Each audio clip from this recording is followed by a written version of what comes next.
Most of us enjoy a good mystery. If we didn't, crime thrillers and detective stories wouldn't be so popular on Netflix. The artifacts and places you're about to see in this video are somewhat like detective stories. However, the individuals who created them lived a very long time ago, and their motives weren't criminal. Our next discovery is from June 2022, and it's huge. It's an entire forgotten city. The city, which is 3,400 years old, has recently appeared from the Tigris River. It was underwater because of the Mosul Reservoir built in Iraq in the 1980s. Somehow, the existence of the city was either unidentified or ignored when the reservoir was made. Archaeologists say that the city was built during the height of the old Mitanni Empire. It wasn't just any old city either. It was an important place. We know that because it has many big administrative buildings and a large palace. Some historians think it could be the ancient and legendary city of Zakiku, known as one of the most important cities in the empire between 1550 and 1350 BCE. The city will be reachable only while the drought continues, so experts need to hurry. Up to now, they have charted all the largest parts of the city and found a fortified wall with towers, huge storage areas, and what could be a factory site. They also discovered 5 ceramic pots with over 100 cuneiform tablets, but translating the text will probably take several months. A groundbreaking study published in the journal Scientific Reports has uncovered direct evidence of drug use in Bronze Age Minorca. This discovery, based on chemical analysis of human hair found in the cult cave of Escaradex, marks a significant find in understanding ancient practices. The hair found in the Bronze Age burial was analyzed using advanced chromatography and mass spectrometry techniques. The results showed the presence of substances like ephedrine and atropine, suggesting that people used plants with these chemicals 3,000 years ago.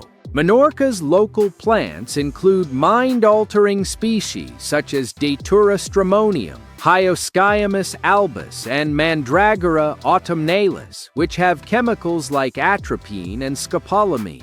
The island also has Ephedra fragilis, which contains the phenylethylamine derivative ephedrine, and Papaver somniferum, known for benzoyl isoquoline alkaloids such as morphine and piperidine. The high levels of toxicity found in the hair samples suggest that these plant drugs were used not only for their medicinal properties, but also for their hallucinogenic effects in shamanic ceremonies. This discovery sheds light on the complex and sophisticated practices of the Bronze Age populations in Minorca. What can we say? People have always loved to get high.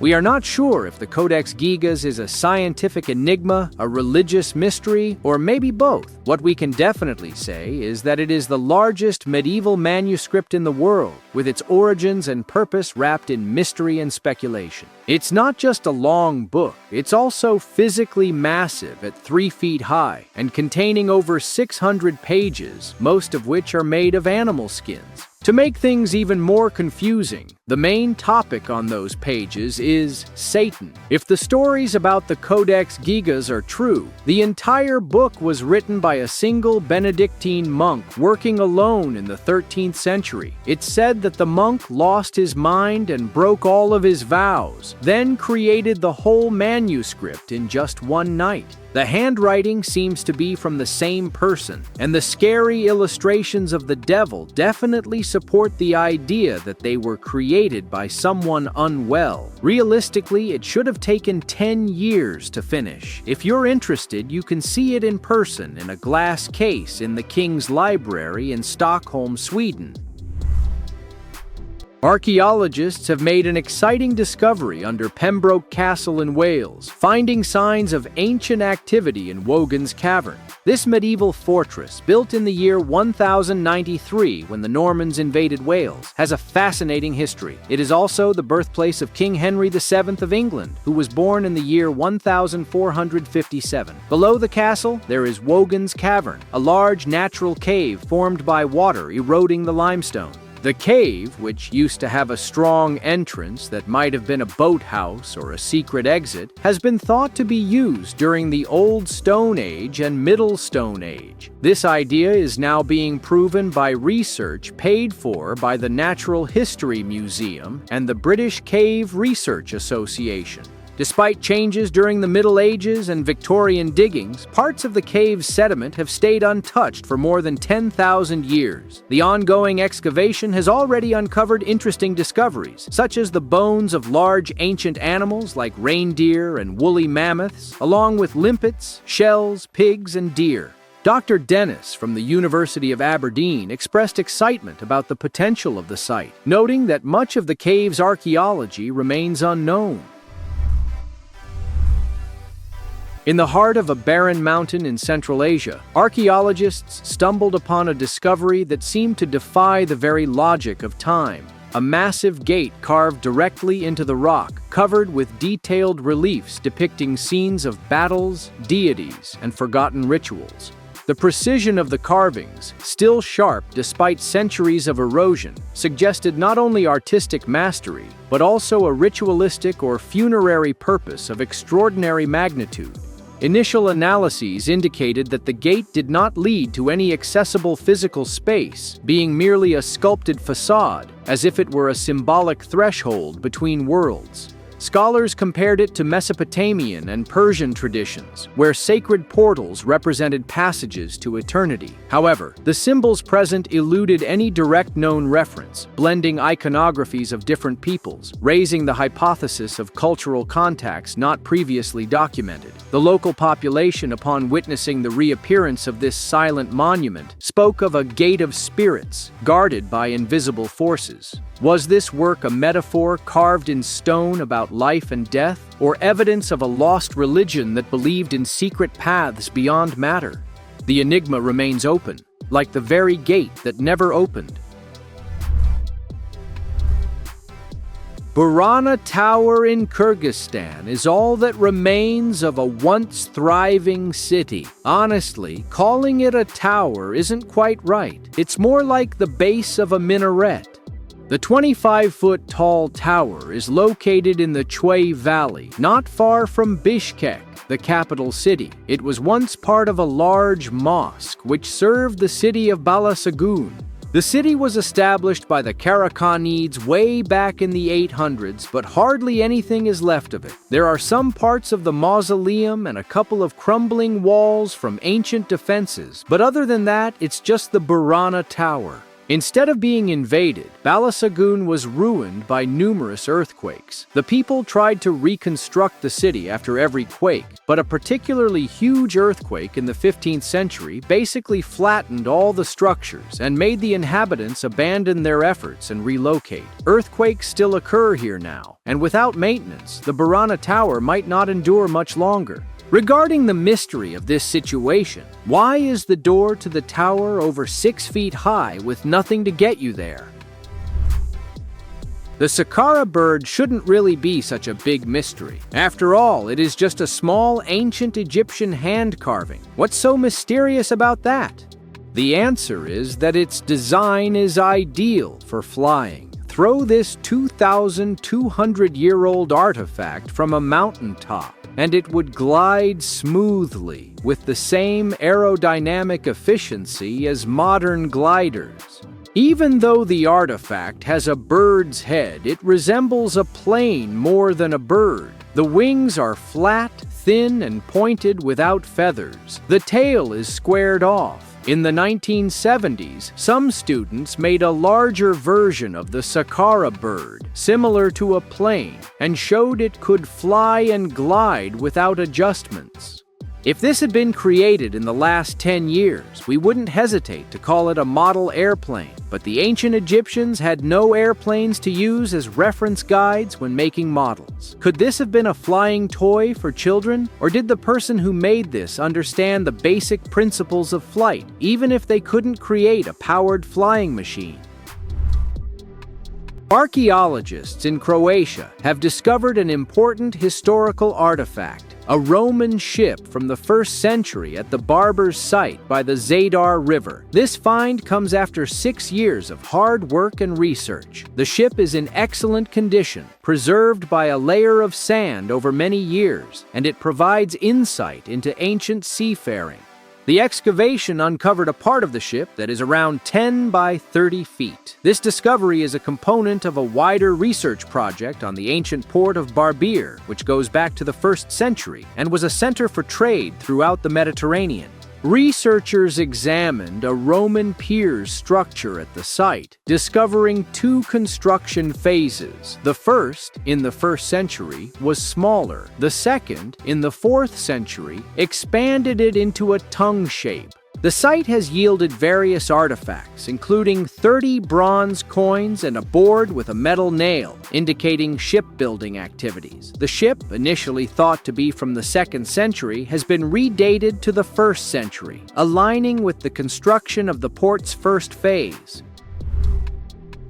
The same ancient shipwreck that provided us with the Antikythera mechanism revealed another treasure in June 2022. Marine archaeologists discovered what is believed to be the long-lost 2,000-year-old head of a statue of the Roman god Hercules. The shipwreck, located near Greece's coast, was initially found by sponge divers in 1900 and has been continually studied by archaeologists. It's believed to have remained in its location since about 60 BCE. The marble head was ignored until now because it appeared to be a deformed stone due to its poor condition. It could only be identified as a head when divers found the statue's base along with the lower parts of its legs. The head is not the only remarkable find at the dive site recently. Archaeologists also discovered 2 human teeth in the marine deposits, confirming that at least one person did not escape the ship before it sank. Historians believe the 130-foot-long ship was traveling to Rome from a location in the eastern Mediterranean when it sank in a storm. They hope the new findings will provide more information. As we gradually accept the notion that our ancient ancestors were more technologically savvy than we typically acknowledge, could it be feasible that they comprehended the fundamental concepts of electricity? That question must be asked due to the existence of the Baghdad battery, discovered in Iraq in 1838. Although historians generally dismiss the notion that it is a battery, understanding the artifact in any other way is nearly impossible. It's a clay jar containing an iron rod wrapped in copper. Creating it as a decoration wouldn't make much sense if it couldn't be seen without opening the jar, and it would look pretty strange as a decoration anyway. Scientists have tested the Baghdad battery in laboratories and shown that it can hold a charge. That poses a huge historical problem because the artifact is over 2,000 years old. Were these ancient people really experimenting with electricity? And if so, why didn't they take the idea any further? Where do you think the largest collection of stone circles and megaliths in the world is located? It's definitely not Stonehenge in England, even though Stonehenge is undoubtedly the most well-known. You won't find it in the stone circles of Northern Europe. Instead, the stone circles in Senegambia hold the honor, though they are almost completely overlooked by anyone outside of West Africa. It is difficult to express just how many monuments are present here. There has been minimal research on them, but 1,053 stone circles have been recorded. That is only a small portion of the stone monoliths in the area. The latest count indicates there are 28,931. The stonework quality shown here is impressive, yet the creators and age of the monuments remain unknown. It's likely they were built millennia ago, but until sufficient time and funds are invested in solving this mystery, we'll remain in the dark. Surely, a site this big deserves more research. Is the Iron Pillar of Delhi an example of steelwork that was over 1,000 years ahead of its time, or just a lucky coincidence? Scientists have always disagreed on the answer to that question, and it's possible they will never reach an agreement. What is certain is that the pillar, also known as the Ashoki Pillar, has stood proudly and without rust in Delhi, India, for 1,500 years. The whole surface of the monument, which is 22 feet tall, is covered with a very thin layer of misawite. This layer stops the iron underneath from coming into contact with oxygen, which would cause rust to form. It's not clear how people 1,500 years ago, with their basic coal furnaces, managed to do such a technically difficult job. Scientists believe it was likely an unusual occurrence caused by the combination of iron, slag, lime, and moist air during the cooling process. The creators of the item couldn't have known about the existence of rust-proof coating, so they would have considered it a miracle. It took hundreds of years for someone to intentionally create a rust-proof coating. So maybe the Indians had their secrets, or perhaps they never intended to rust-proof the pillar in the first place. The Templo Mayor has already provided us with numerous amazing ancient artifacts over the years. It used to be the center of a large religious complex in the Aztec city of Tenochtitlan. What's remaining is now an archaeological site in Mexico City. Experts and archaeologists have been excavating the site for many years and will keep doing so for many more. But in June of the year 2022, they confirmed finding over 2,500 wooden objects thought to be left there as religious or ritual offerings. There's no set pattern to the objects. They include figurines, headdresses, masks, jars, earrings, and scepters, all likely placed by priests in the 14th century to consecrate the Templo Mayor to the gods worshipped by the Aztecs. It's rare for wooden objects to last for centuries in such good shape, but for these artifacts, they seem to have been preserved due to the region's high humidity and soil's lack of oxygen. Subscribe to the channel, turn on the notification bell, and enjoy watching new videos on my channel. Thanks for watching and see you soon.